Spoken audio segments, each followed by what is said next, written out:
이번 주말 서울의 스타벅스나 어느 도서관을 한번 가보세요. 그러면 반복되는 풍경을 보게 될 것입니다. 학생, 대학생, 직장인의 90%가 노트북에 콜을 받고 머리에는 비싼 노이즈 캔슬링 헤드폰을 쓴 채 로파이나 케이팝 리듬에 맞춰 고개를 끄덕이고 있을 겁니다. 그들은 겉보기에 아주 바빠 보입니다. 스스로 몰 플로우 스테이트의 경지에 도달했다고 착각하죠. 하지만 제가 그들에게 이렇게 말한다면 어떨까요? 바로 그 순간 그들의 뇌세포 주름은 마모되고 있고 독해력은 무너지고 있으며 스스로를 속이고 있는 것이라고 말이죠. 진실은 이렇습니다.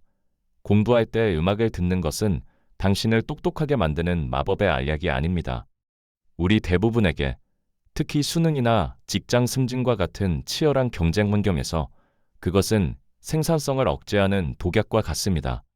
신경희부학 보고서와 의학적 메타 분석을 바탕으로 오늘 저는 뇌의 기만수를 낱낱이 파헤치고 음악을 진정한 무기로 해킹하는 유일한 알고리즘을 알려드리겠습니다. 모차르트 효과라는 세기의 사기극. 우리 사회는 90년대부터 시작된 모차르트 효과라는 신화에 세뇌당해 왔습니다.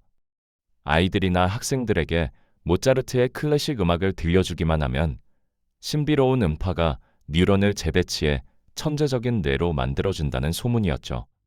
저도 중학교 때 선생님들이 그 숭고한 믿음 하나로 몇 시간씩 소나타를 강제로 들려주던 기억이 납니다. 현대과학은 뭐라고 답할까요? 거짓말입니다. 2010년 피츠닉 박사의 위대한 메타 분석 보고서는 모차르트에 관한 모든 연구를 수집해 쓰레기통에 던져버렸습니다. 클래식 음악을 듣는 것이 IQ를 높여준다거나 대학 합격에 도움이 된다거나 심지어 장기적인 공간 지각 능력에 도움이 된다는 수학적 증거는 단 하나도 없었습니다. 클래식 음악이 주는 명석함은 그저 자기 최면 효과일 뿐입니다. 당신이 음악을 듣기로 선택한 본질적인 이유는 그것이 당신을 똑똑하게 만들기 때문이 아닙니다. 당신의 뇌가 지루함을 회피하고 싶어 하기 때문에 음악을 듣는 것입니다. 하지만 그 대가는 매우 혹독합니다. IR, 각성 이론과 인지 불능, METACOGNITION이라는 질병. 왜 음악이 집중력을 방해하는지 이해하려면 베네피질 각성, 코티콘 어루절, 강도에 대해 알아야 합니다. 아이센의 연구에 따르면 외형적인 사람, 엑스트라버츠과 내형적인 사람, 인트로버츠의 뇌 사이에는 물리적인 큰 차이가 있습니다. 만약 당신이 외향적인 사람이라면 당신의 뇌는 자극에 굶주린 상태, 스티뮬레이티드입니다. 음악은 당신에게 뇌가 활동을 시작하도록 돕는 작은 불씨와 같습니다. 하지만 만약 당신이 내향적인 사람이라면 당신의 뇌는 태어날 때부터 이미 자극 과부하, 스티뮬레이티드 상태입니다. 그런 사람이 수학 문제를 풀면서 EDM이나 팝 음악을 듣는 것은 이미 활활 타오르는 엔진에 휘발유를 들이붓는 것과 같습니다. 뇌에서 연기가 나고 집중력은 산산조각이 날 것입니다. 가장 큰 재앙은 이 지점에 있습니다.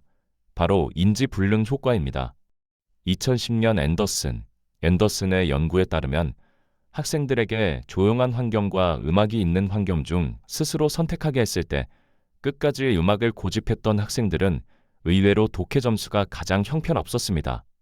즉, 자신의 뇌를 스스로 평가하는 능력인 메타코니션가 망가진 것입니다. 당신은 공부가 아주 잘 되는 것처럼 느끼고 음악이 암기를 돕는다고 착각하지만 실제 시험지는 정반대의 결과를 증명합니다. 감정이 이성을 속인 것입니다. 음악이 당신의 실력 저하를 눈가리고 아웅하는 안개 역할을 한 셈이죠. 쇼한 하드웨어 충돌, 텍스트 읽기와 가사가 있는 소리의 대결. 왜 독해 영역이 가장 큰 타격을 입을까요? 당신의 뇌를 언어 처리를 담당하는 언어 처리 장치, 랭귀지 프로세싱 유닛과 하나뿐인 컴퓨터라고 생각해 보세요. 당신이 문학, 법학 혹은 생물학 텍스트를 읽을 때 이 언어 처리 장치는 글자를 의미로 번역하기 위해 100% 가동됩니다. 그런데 이때 당신이 듣는 음악에 가사 보컬스가 있다면 어떻게 될까요? 즉시 언어 처리 장치 성능의 50%를 가수의 목소리를 해독하고 무의식적으로 어떤 단어인지 분석하는 데 빼앗기게 됩니다. 당신은 뇌의 아주 잔인한 방식의 멀티태스킹을 강요하고 있는 것입니다. 책 한 페이지를 3번이나 읽어도 머릿속에 한 글자도 들어오지 않는 이유가 바로 이것입니다. 하지만 수학 문제 풀이나 숫자 계산, 아리스메틱의 경우 뇌의 다른 영역에 있는 처리 장치를 사용합니다. 그래서 고난도 수학 문제를 풀 때는 음악의 해로움이 덜하며 어떤 사람들에게는 오히려 긴장을 완화해주는 효과가 있기도 합니다. AR 음악을 생물학적 무기로 활용하는 공식.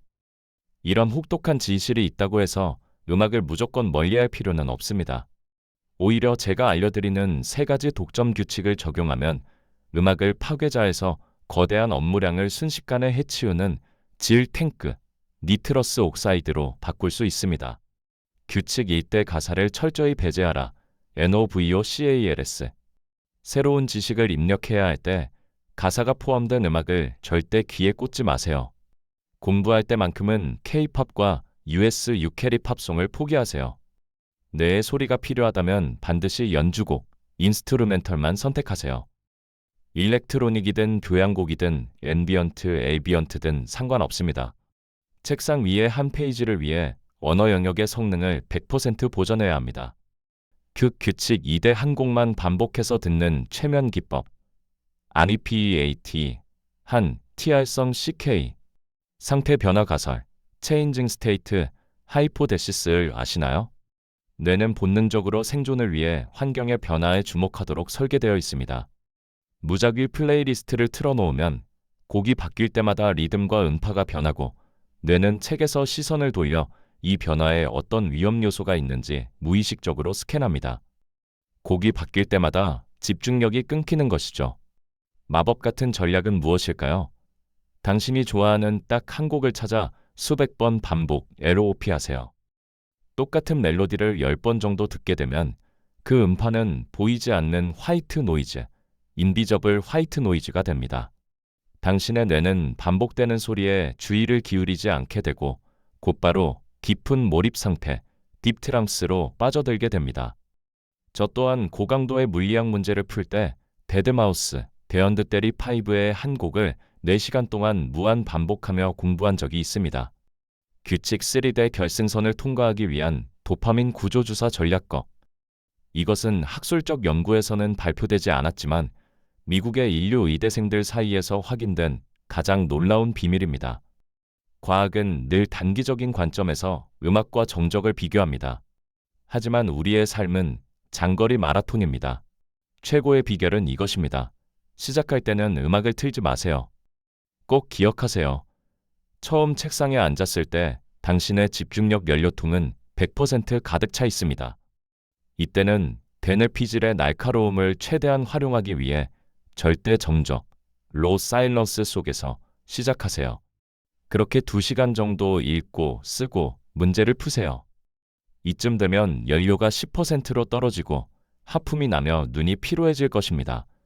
펜을 던지고 잠이나 자고 싶다는 생각이 들겠죠. 뇌가 지루함을 느끼는 순간입니다.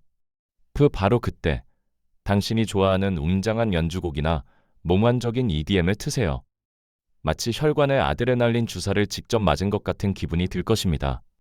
바닥났던 에너지 수치가 음악 주파수의 진동으로 다시 솟구칩니다. 지루함은 증발하고 그 자리에 웅장한 흥분감이 차오릅니다. 이 주사 덕분에 당신은 끔찍한 고비를 넘기고 2시간을 더 버텨낼 수 있습니다. 이것이 바로 음악을 간식이 아닌 회생병법으로 사용하는 방법입니다. 53일간의 청각 정화 프로젝트. 밤샘 공부를 해도 성적이나 효율이 제자리 걸음이라면 다음의 과정을 제안합니다. 1일째. 스포티파이를 완전히 끄세요. 2시간 동안 지독한 정적 속에서 공부하세요. 따분해서 미칠 것 같겠지만 참아내세요. 당신은 지금 뉴런의 인내심을 재건하는 중입니다. 2일째. 음악을 보상으로 사용하세요. 마지막 공부 타임에 에너지를 보충하기 위해 연주곡, 가사 없는 곡만 트세요.